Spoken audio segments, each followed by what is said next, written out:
get this streaming code together. Here we go. There we go, ladies and gentlemen. Streaming code. Now I'm finna tell you how it go. The name of the show is The Value of a Dollar. The value of a dollar. Well, I'm going to tell you like this. The value of a dollar meant a lot to me for many years. And it always will mean a lot to you.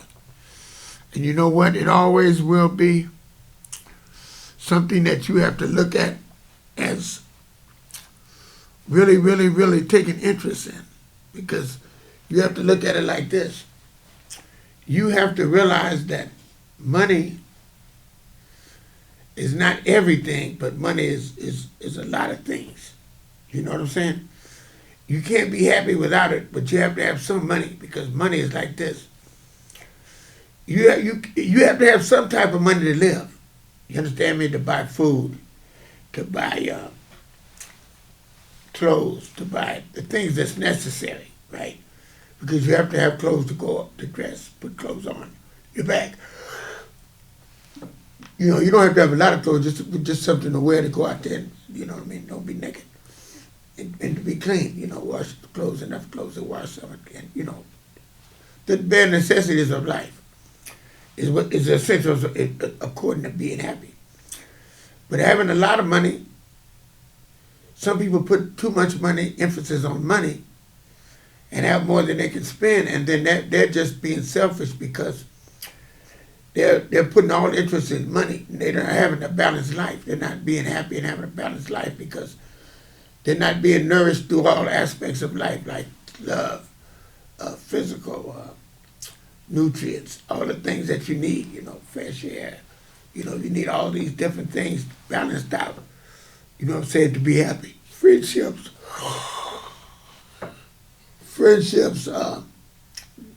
you know, relationships. You know, you have a balanced life makes a contribution to happiness.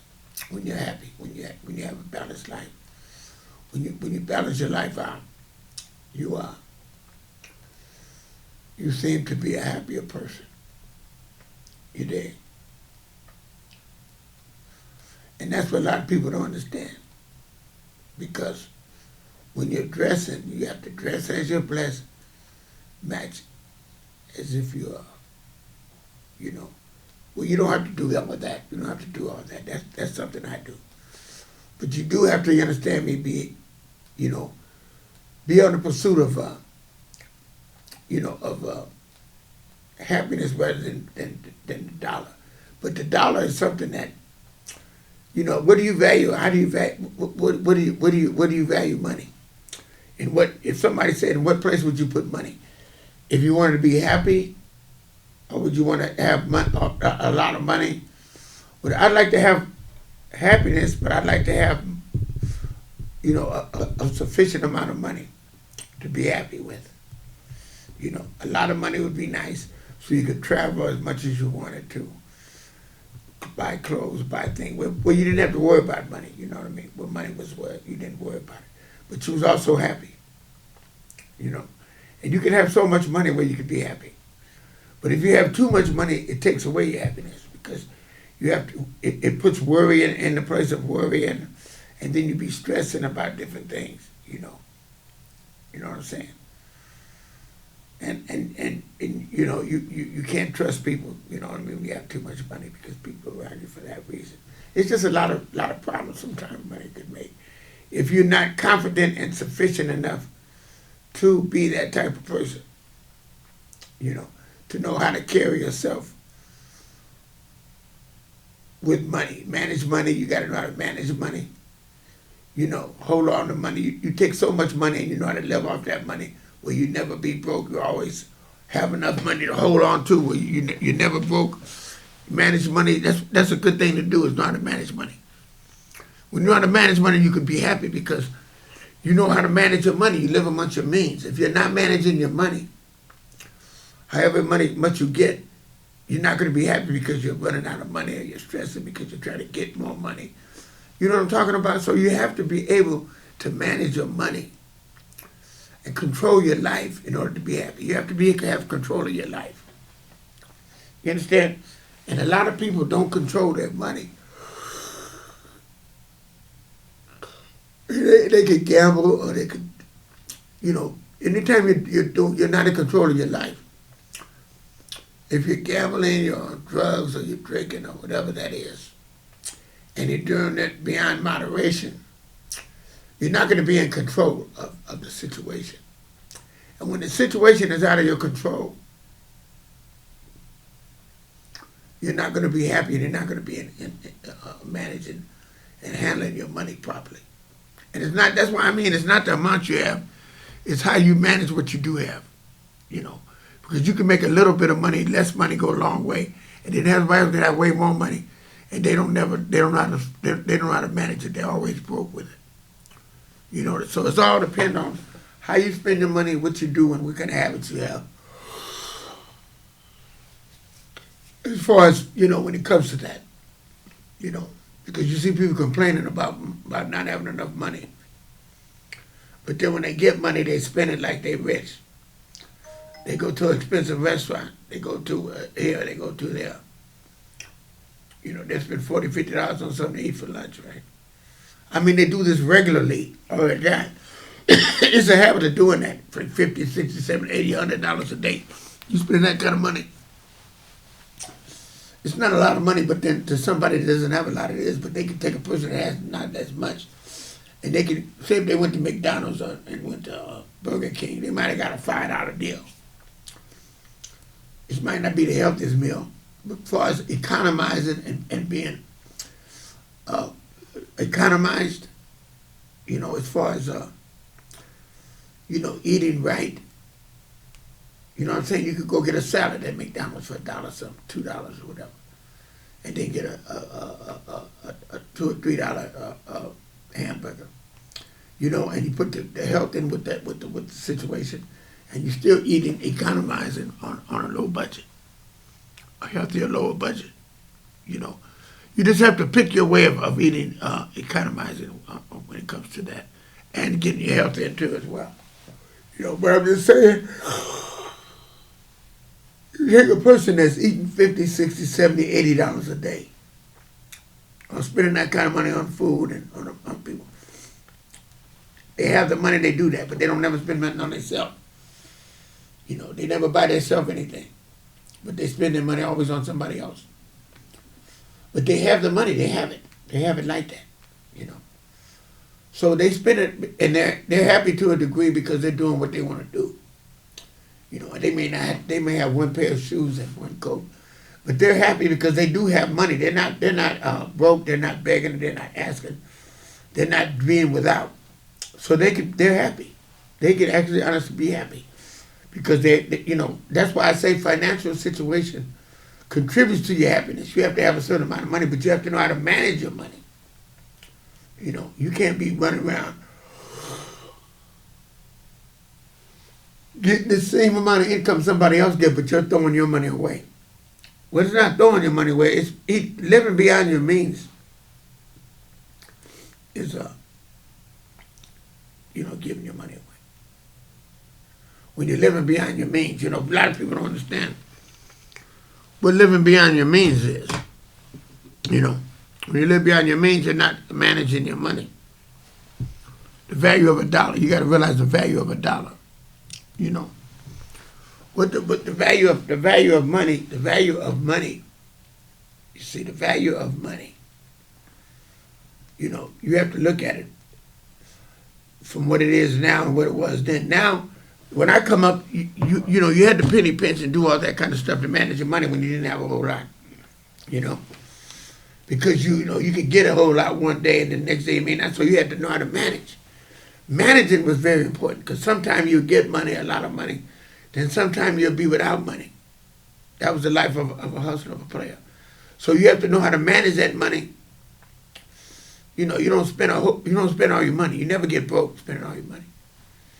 Like when I used to be working at the ticket place, or not working, hustling over there, I would always buy a shirt or buy something every day. I'd buy something, $30, $40 on a shirt, but I could do that because I might make $100 or so or more a day there. That ain't no money. But I'm saying, that was, a little extra money. It wasn't really hustling like when I was running around selling slum and doing all that, that was where you made big money, but you had big expenses and you had to travel and do what you did. And you might make $300 or $400, you know. But the point of it is that ain't no money. But if you know how to manage your money, you can do something with that. You know what I'm talking about? Because these people are making $500-600 a day. And what do they have to show for it? You know? They don't have to actually have a lot to show for it because, it's, like I say, it's how you manage the money that you get and how you got it. You know, you'll get it. You know what I'm talking about? You might trick it off on a bra, you know, on a woman, you know. And they say it ain't tricking when you got it, but it is tricking because the behavior of the tricking is what makes it tricking. It's not the fact that you got money. That's not even it. The principle behind it. They want to justify tricking by saying that, you know. But the value of $1, whether you got millions of dollars or if you got hundreds of dollars, if you give it abroad, it's tricking. It's the same thing. It's just, you know, it's the same thing. I don't know if you look at it, it's still tricking. You got it or you don't have it, you're still tricking. You know, they just want to justify by saying that. You know, and value of $1 is like this. You have to value your money. You have to value it, man. You can't run around being broke, getting dead broke. You got to value your money, man. You got to manage it. You know, you have to manage it, man. And I noticed that, you know, I'm doing better at managing. I've been doing managing money for the longest. I've been doing it, and I'm going to keep doing it, and I'm going to do it as long as I can because I look at it like this. You have to value the dollar when you don't have a whole lot of money. You know, and you make ends meet with how you live and be happy. You know, it's just like I said, I'm going to start doing some flea market work and doing some extra things to get extra money to do the extra things that I want to do, like travel. You know, I want to travel, I want to go to Hawaii, I want to do this, and I'm going to do these things. And I'm going to go back to selling. Like I said, I'm going to sell, buy and sell. You know, and I know exactly how I'm going to do it, you know. And I'm going to get that done, you understand? Start off at the flea market and then, you know, grow into something, you know. But it's going to be okay because I'm going to make it happen. You know, and I've been doing it, buying and selling. I like to do that. That's going to keep me active, keep me on point. And it's keep me making money too. So it's going to be okay. Because I'm going to really do this. I'm going to do this, like I said, I say around the first of the year. I should do it before the holidays, actually, but that's coming up too quick. Because I got a few weeks before the month of the holiday comes. And I got two or three things to do, and you know what I mean? I'll get started right after the holidays. It don't make no difference because I'm gonna tell you something. People buy things for Christmas and holidays. People are looking for deals. You know, they're not gonna really buy what you have. You know, they'll buy it if you got what they want, they'll buy it. And somebody's gonna buy it. But I'm saying it's a slow process. But what you do is you gotta just be parked up somewhere and you know, you'll sell something if you park up for a day or all day or whatever, however you want to do it. But you got to be ready to do that, which is like work. You know, go and do that you want to do. That's why I said start off at the flea market when people come to you and you can sell things to them. You know, I might start off at that flea market and then I might go to the other flea market. I got to figure the prices of what the things cost. You know, because a lot of people come to these different places. You know what I'm saying? And you can get your price, man. It's like when I was in Vegas. I know that Vegas had some things that I want to sell. And, man, they were selling them tremendously. They had a markup that was so high, man, when I look at it. I say, wow. And then this markup they got over here, when I go to Haight Street and these different places, you know, they got a markup that's really high. So I look at it like this. You got to value that dollar, man, and you got to make sure that you spend what you spend your money on and that you can make a decent profit, you know. So you might not sell a whole lot real fast, but you're going to make enough money because you're going to make a profit. It's going to be substantial. And that's how you got to look at it, you know, when you make a substantial profit or stuff. Oh, I'm going to do it. I'm going to get back in the swing of things, you know. It's gonna jump for me because it's gonna be on time. You know, like anything else, you have to invest and take the chance and do it. You know, and I invest in the products and things that happen. But the point about it is that the value of a dollar, you know, you have to value that dollar. You know, certain people don't value their money and they spend it and they get broke. You can't never be happy. That's the first thing you got to do. You got to be content.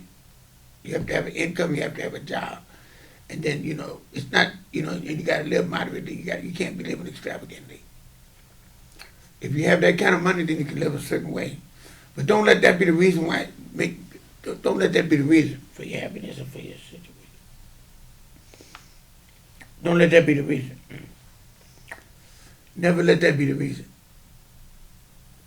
You know, never let it be the reason. Let it be a situation where you can be a positive force, a positive choice that you make in life. You know, and be happy. You know, when you get a certain age, you might have been through so much. You might have, you know, struggled. You might have been through addiction. So you've been through things, and you know how you made it through that. You know, you made it through that. You didn't spend your last money there. You might have had $40, $50 that you held on to all the time, even when you was off the hook. But you had enough sense to hold on to some money so that next day, as long as you had that money to re-up, you know what I mean, to get you some more work and to get your gauge up, man, you was all right. That was all you did. You didn't care about nothing else. You know, but you still valued that dollar. You managed that money to a degree, and you have to have that instinct in you. Some people didn't do that. They just started from scratch every day, struggling. So they didn't even have a amount of happiness or discipline on that level. So if you kept $40 or $50 in your pocket, you know, you could do something with that.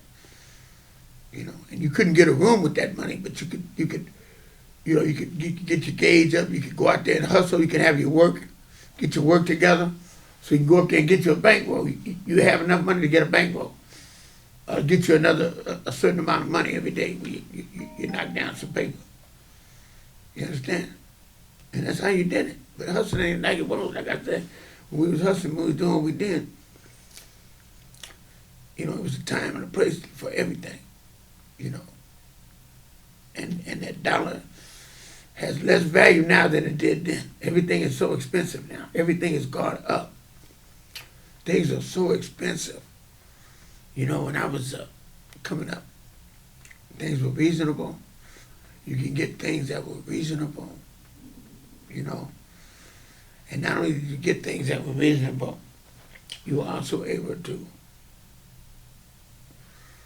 you know, it was just reasonable, man. The dollar went further. The value of a dollar was more. But I guess that's why we have to get paid more for what we do. And if you're in business and they're not paying you like they're supposed to, things are supposed to be more expensive.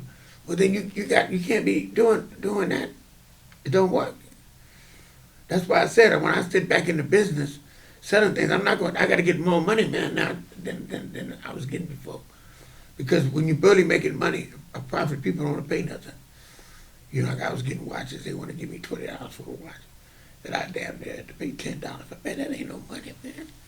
Double your money is a lot to an extent, but still, even though it's legal, I'm not telling them it's real. But it's just the idea. You got to get your value for your money, man. $40, $50 was substantial, and then you cool. If you pay $10 or $20 for something, you get $50. You feel all right because you can hold on to 20 or 30 out that money, and then the next day you get 20 or 30 more, and I'll put that with that, put 20 more, and you got 40 stacking. You know. Because I had $1,000 I'd run around with when I first started stacking. I stacked $1,000 up and kept that going, you know, in the early 90s when I first got clean. Matter of fact, when I first got clean, that's what I did. You know. And then when I went to Vegas, I had $4,000 or $5,000. You know. And I mean, and I could have got a car and did a lot of things, and then I messed that up, you understand me? And then I got back on the good foot, but I messed that up when I was in Vegas. You know, but I did what I did, managing a manageable way. You know what I did? I was managing. I did it all intentionally, in other words, certain things. And then I got back on the good foot because I knew how to get money. I'd get money, man. I was getting money in Vegas, Vegas is a good town. But the point of it is, that's how you see the jukebox behind me. I lived in Vegas. I love Vegas. Vegas is a good town. You can't miss with in a place like Vegas. Because it's inspiring, but it'll get you. The money trap. It's a money trap. I seen dudes the value of $1, man. I seen dudes get caught up. I seen dudes get caught up in Vegas. Get caught up in Las Vegas, man, and win $50,000 back in the 70s. That's a lot of money, and then buy a brand new Cadillac, which was like 20,000 then, like maybe 10,000. This was actually, I think it was 80. It was about 80 in the 80s. We called Cadillac might have been 20,000, 10,000 in the 70s. But the point of it is that you could be making money a lot of different ways. People wouldn't know.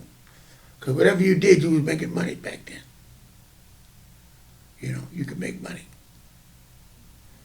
and get a good price out of people. And if you was on your job.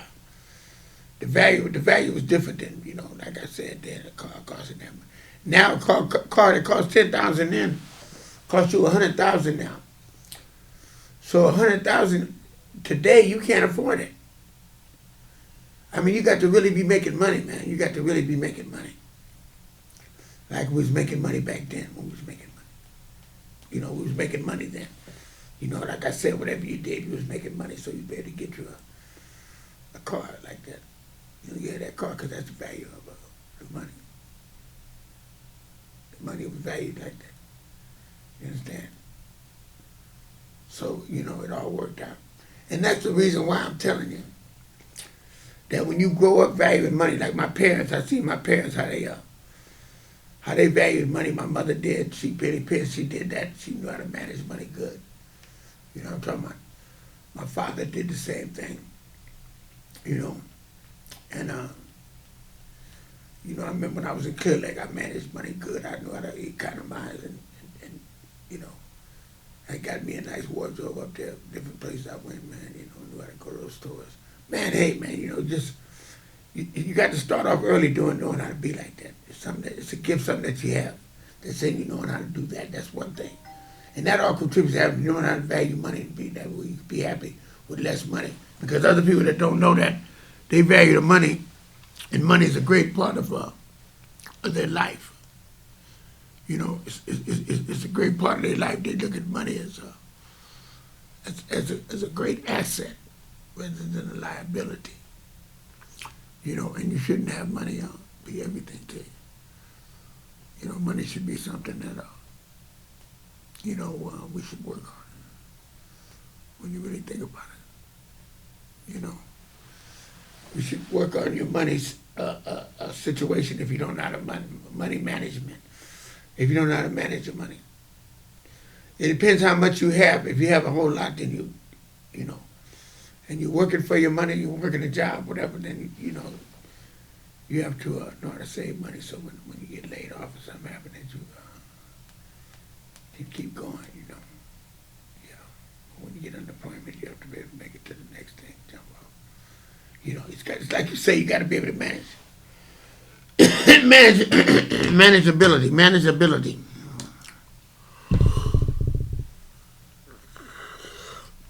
You have to be able to manage ability. Manage. It's a good thing. Manage. And like I said, coming up from the upper end, I come up with what people value $1. They really valued it. They didn't throw money away. They got things cheap. They didn't pay full price for nothing. They got a deal that all through the flick. My whole family, my sisters, my parents, they all knew how to economize. They never throw no money away.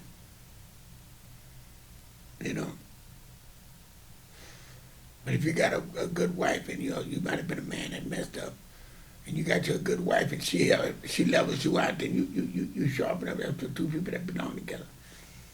When they help each other and grow and be somebody, you know. That's the way that's got to be, you know what I mean? They got to understand that. And be in that situation. You know, where they can have something.